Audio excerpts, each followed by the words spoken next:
How I became fluent in English. My personal journey. Fluency in English was always a dream of mine. I remember when I was a student like you, I wanted to speak English fluently, but I was shy and made many mistakes. One day, a teacher told me something that changed my life: you can be fluent if you practice every day. From that moment, I realized that fluency is not a gift, it's a habit. I decided to immerse myself in the language and develop a routine that would make English feel like second nature. I want to share my journey, including my struggles, my breakthroughs, and the techniques that helped me become fluent.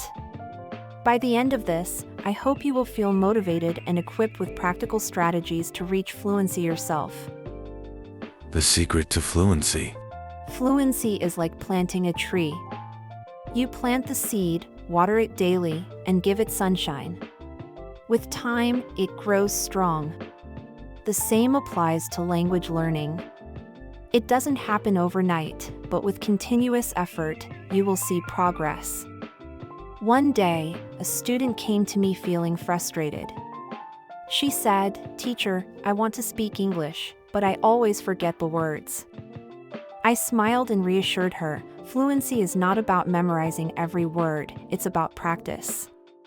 I knew this because I had gone through the same struggles myself. I used to get stuck, forget words, and feel embarrassed. But I learned that language is not about perfection, it's about communication. How I practiced English every day. Speaking as much as possible, I talked to friends, practiced with teachers, and even spoke to myself. The more I used the language, the more comfortable I felt.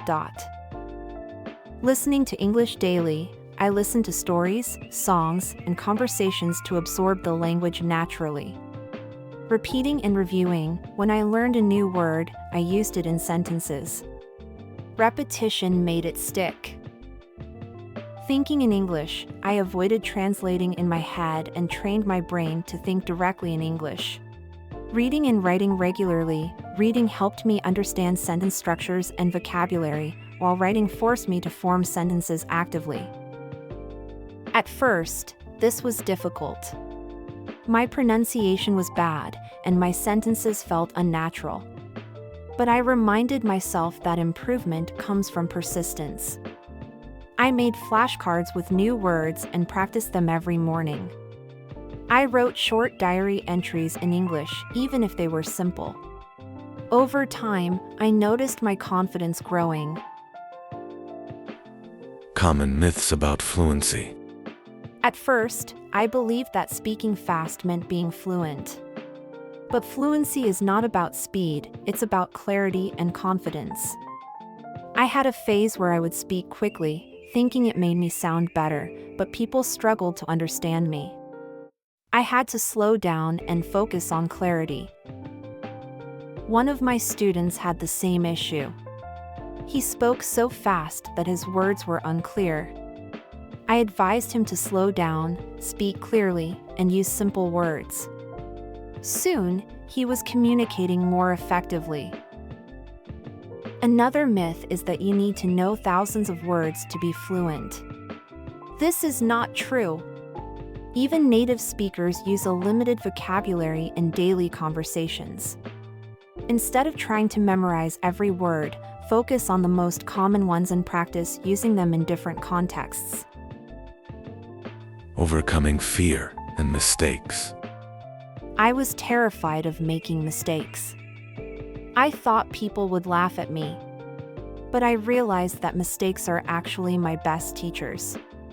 One of my students was just like me, she refused to speak because she feared looking foolish.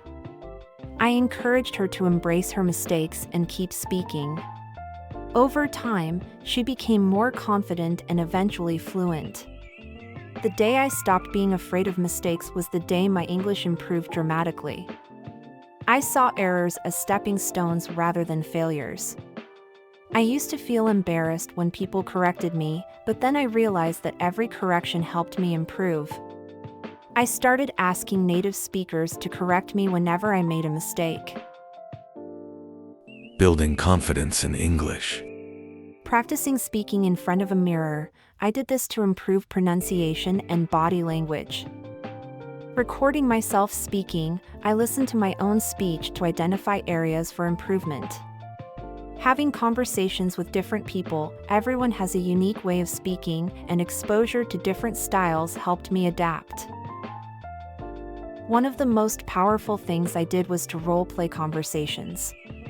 Before going to a restaurant, I would practice ordering food in English. Before making a phone call, I would rehearse what I wanted to say. This made real-life interactions much easier. The power of listening. A student once asked me, "What is the fastest way to improve?" My answer was simple: listen. Listening was the foundation of my fluency. The more I listened, the more I absorbed correct pronunciation, grammar, and sentence patterns. I spent hours listening to podcasts, watching TV shows, and paying attention to how native speakers talked. I noticed how they connected words, used informal expressions, and emphasized certain sounds. I would repeat sentences aloud, trying to mimic their pronunciation. Setting a goal for fluency. I asked myself, why do I want to be fluent? Having a clear goal kept me motivated. One of my students wanted to travel to an English-speaking country. She practiced every day and became fluent before her trip. Having a goal made a big difference in her progress, just as it did in mine. For me, my goal was to use English for my career. I wanted to be able to attend conferences, give presentations, and communicate with international colleagues.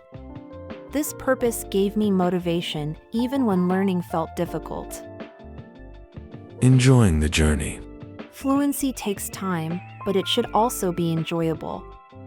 I watched movies, listened to music, and engaged with content I loved.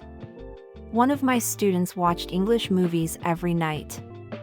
At first, he used subtitles, but later he watched without them. He improved without even realizing it. I found that the more fun I had with English, the faster I improved. I played language learning games, joined discussion groups, and even started dreaming in English. Conclusion. Fluency is a mix of practice, patience, listening, speaking, and making mistakes. It's like cooking a great meal. You need different ingredients and time to prepare it well. Every small improvement is a step forward, so celebrate your progress. And now, I have a question for you. What inspires you to keep learning English? Let me know in the comments.